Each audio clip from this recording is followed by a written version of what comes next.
Today, let's discuss a book that has not only shaped conservative thought but has become a beacon of inspiration for countless individuals seeking to understand the principles that define conservatism. I speak of none other than The Conservative Mind by the great Russel Kirk.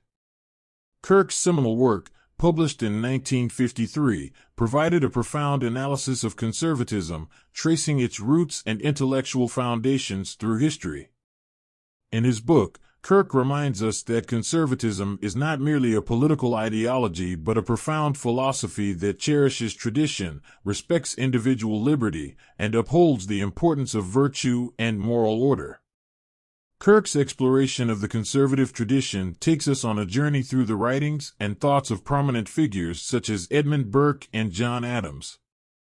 He reminds us that conservatism is not an abstract theory detached from reality but rather an organic growth rooted in the accumulated wisdom of the past.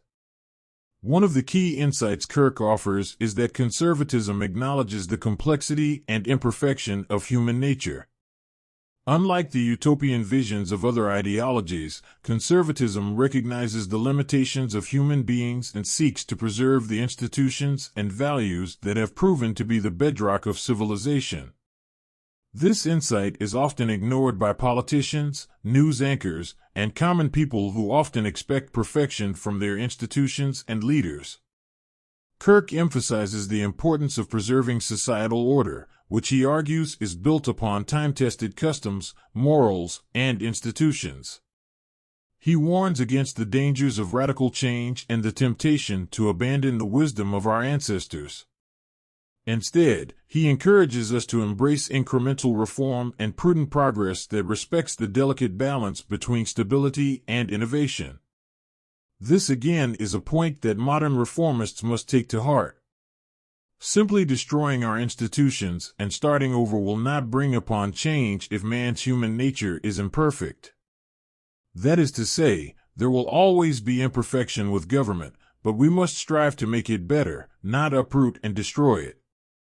The conservative mind reminds us that conservatism is not a monolithic ideology but a vibrant tapestry of ideas, each contributing to the preservation of our shared heritage. It emphasizes the significance of small government, free markets, and the protection of individual rights.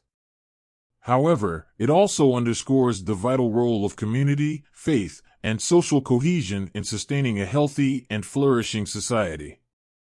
Kirk's work serves as a timeless reminder that conservatism is not a rigid ideology but an adaptable philosophy that responds to the challenges of each era while staying true to its core principles. It calls upon us to be guardians of the past, champions of liberty, and advocates for moral virtue. As Ronald Reagan once said, freedom is never more than one generation away from extinction.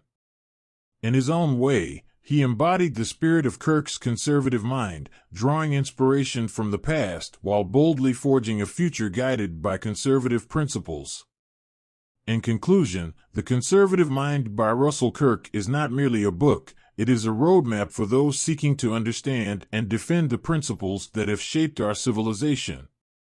It reminds us that true conservatism is not a static ideology but a living, breathing philosophy rooted in tradition, liberty, and virtue.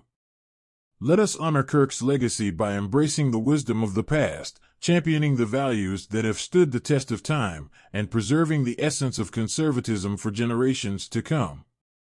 May we continue to be guided by the principles that define the conservative mind.